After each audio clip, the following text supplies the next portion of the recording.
Hi friends, welcome to my channel. ఈరోజు వీడియోలో అక్షయ తృతీయ రోజు లక్ష్మీదేవిని ఎలా పూజించాలో మనం ఈ వీడియోలో తెలుసుకుందామండి. అలాగే అక్షయ తృతీయ విశిష్టత గురించి ఈరోజు మనం ఏమి వస్తువులు కొనాలో కూడా మనం ఈ వీడియోలో తెలుసుకుందాం. అలాగే అక్షయ తృతీయ రోజు ఏమి దానాలు చేయాలో పూర్తి వివరాలతో మనం ఇప్పుడు తెలుసుకుందామండి. అలాగే ఒక చక్కటి పురాణ గాథ కూడా ఉందండి, మనం అది కూడా ఇప్పుడు విందాం. అష్ట ఐశ్వర్యాలను కురిపించే అక్షయ తృతీయ. అక్షయ అంటే తరగనిది, క్షయం లేనిది అని అర్థం. మహాభారతంలో అక్షయ పాత్ర పేరు ప్రస్తావనకు వస్తుంది.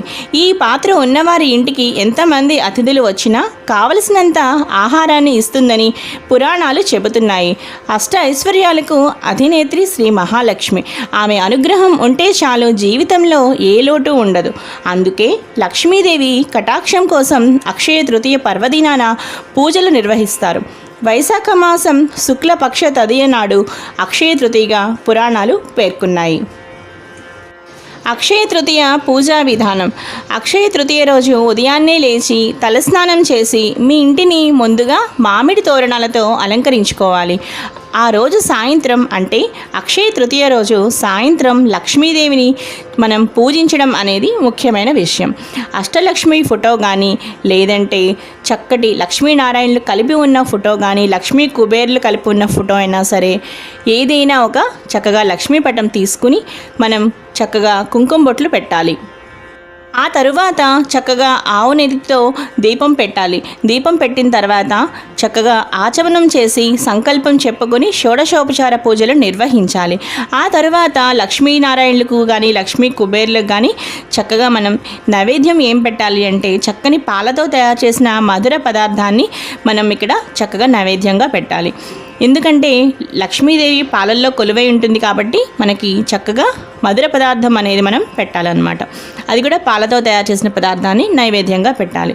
ఆ తరువాత లక్ష్మీనారాయణులకు మనం చక్కగా మనం చదువుకునే స్తోత్రాలు ఏంటి అంటే ఆ రోజు చక్కగా కనకధారా స్తోత్రం, లక్ష్మీ అష్టోత్తరం, లక్ష్మీ అష్టకం చక్కగా చదువుకోవాలి.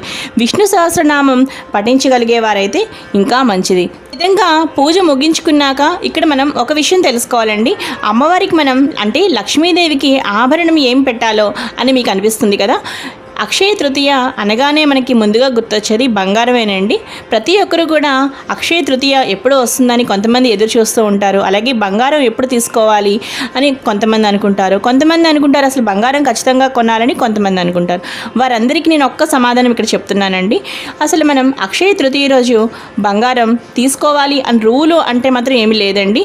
చక్కగా కానీ బంగారం మనం కొనేది కూడా ఒక మంచి శుభముహూర్తంలోనే కదండి ప్రతి ఒక్కరూ బంగారం కొంటారు. అది ఎప్పుడు అంటే శ్రావణ మాసం, అలాగే చక్కగా మనం శ్రావణ మాసంలో తీసుకుంటూ ఉంటాము. అలాగే ధనత్రయోదశి రోజు, అలాగే అక్షయ తృతీయ అనే ఒక మంచి రోజు మనకి పెట్టారు కాబట్టి బంగారం తీసుకోవడం ఏమాత్రమూ తప్పు లేదండి. అది కూడా మీకు శక్తికి మించి మీకు బంగారం కొనడం కష్టం అలా అనుకునేవారైతే చక్కగా మీ ఇంట్లో ఉండే ఏదైనా ఒక బంగారు వస్తువుని తీసుకుని చక్కగా పాలతో ఒక్కసారి శుద్ధి చేసి అమ్మవారికి మీరు చక్కగా అది కూడా ఆభరణంగా మీరు పెట్టవచ్చు అన్నమాట.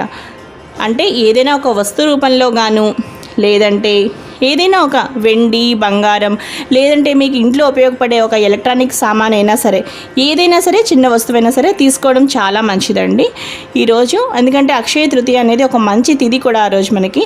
అందువల్ల మీరు ఏ సమయంలోనైనా సరే అది కొనుక్కొని చక్కగా సాయంత్రం పూజలో ఆభరణంగా మీరు ఆ వస్తువుని అమ్మవారి దగ్గర పెట్టుకోవచ్చు అండి. కొంచెం పసుపు బొట్టు అలా పెట్టేసి మీరు పెట్టుకోవచ్చు అన్నమాట. ఈ విధంగా మనం ఆభరణం సమర్పయామి అని చెప్పేసి చక్కగా లక్ష్మీదేవికి ఏదైనా ఆభరణం సమర్పించుకొని ఆ తర్వాత మంగళహారతులు ఇవ్వాలి అన్నమాట. మంగళహారతి మంత్రం కూడా శుద్ధలక్ష్మి, మోక్షలక్ష్మి, జయలక్ష్మి, సరస్వతి, శ్రీలక్ష్మి, వరలక్ష్మిశ్చ ప్రసన్న మమ సర్వదా, సర్వమంగళ మాంగళ్యే శివే సర్వార్థ సాధికే, శరణ్యే త్రయంబకే గౌరీ నారాయణీ నమోస్తుతే, నారాయణీ నమోస్తుతే అనే ఈ మంత్రాన్ని పఠిస్తూ చక్కగా ఆనంద కర్పూర నీరాజనాలు చక్కగా అమ్మవారికి ఇవ్వాలి అన్నమాట. అక్షయ తృతీయ పూజా విధానాన్ని చక్కగా విన్నారు కదండి. ఇప్పుడు మనం అక్షయ తృతీయ రోజు ఏ దానాలు చేస్తే మంచిదో, ఏ దానాలు చేయడం వల్ల సత్ఫలితాలు లభిస్తాయో తెలుసుకునే ఒక చక్కని విశిష్టత కలిగిన ఒక మంచి పురాణ కథ ఉందండి అక్షయ తృతీయకి సంబంధించింది. అది మనం ఇప్పుడు విందాం. త్రేతాయుగ ప్రారంభం, మహాభారత రచన ఈ రోజునే మొదలయ్యింది. సంపదలకు అధిపతి కుబేరుడు శివుణ్ణి ప్రార్థించగా లక్ష్మీ అనుగ్రహాన్ని ఈనాడే ఇచ్చినట్లు శివపురాణం తెలుపుతుంది. కురుక్షేత్రంలో వీరమరణం పొందిన తర్వాత కర్ణుడు స్వర్గలోకానికి చేరుకున్నాడు. హంసమాలిక పాన్పులు, బంగారు భవంతులు, వజ్రాలు, వైఢూర్యాలు అన్నీ ఉన్నాయి. కానీ దాహం వేస్తే తాగడానికి నీళ్లు మాత్రం లేవు.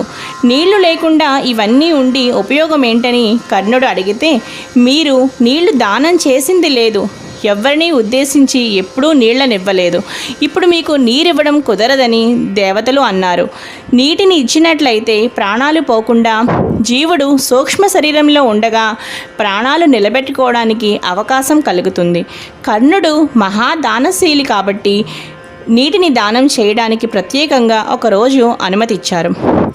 ఒకరోజు ఆయన భూమి మీదకు వెళ్ళి ఎవరి ద్వారానైనా నీ జీవుడి ఖాతాలో నీటి దానం చేయించుకోమని తెలిపారు. దీంతో అక్షయ తృతీయ నాడు కర్ణుడు మళ్ళీ భూలోకానికి వచ్చాడని పెద్దలు చెప్తూ ఉంటారు. అక్షయ తృతీయ రోజు ముఖ్యంగా చెప్పుకునే దానం ఏంటి అంటే ఉదకుంభ దానం. అంటే చక్కగా కుండ నిండా నీళ్లు పోసి చక్కగా మనం ఆ కుండను దానంగా ఇవ్వాలి. అలాగే చెప్పులు లేని వాళ్ళకి చెప్పులు ఇవ్వడం, అలాగే బట్టలు లేని వాళ్ళకి చక్కగా బట్టలు ఇవ్వడం, అలాగే అన్నదానం మరింత గొప్పది. ఒక మనిషికి చక్కగా అన్నం పెట్టడం అనేది భగవంతుడికి సాక్షాత్తు భగవంతుడికి అన్నం పెట్టినట్టు అనమాట. చక్కగా అన్నదానం ఇవన్నీ కూడా చక్కగా మనం ఇక్కడ దానంగా చెప్పుకోవచ్చు. అలాగే గంధం ఒకటి దానం చేయొచ్చు. ఈ స్వర్ణ దానం అనేవి ఇవన్నీ కూడా ముఖ్య దానాలుగా అక్షయ తృతీయ రోజు చెప్పుకోవచ్చు అన్నమాట. అక్షయ తృతీయ రోజు ఎవరైతే లక్ష్మీదేవిని ఈ విధంగా పూజించి ఈ విధంగా దానాలు చేస్తారో వారికి అష్ట ఐశ్వర్యాలు కలుగుతాయి. చూసారు కదా ఫ్రెండ్స్, ఈరోజు ఈ వీడియో మీకు నచ్చినట్లయితే లైక్ చేయండి, షేర్ చేయండి, అలాగే సబ్స్క్రైబ్ చేసుకోండి. మరిన్ని డివోషనల్ వీడియోస్ కోసం, మంచి వీడియోస్ కోసం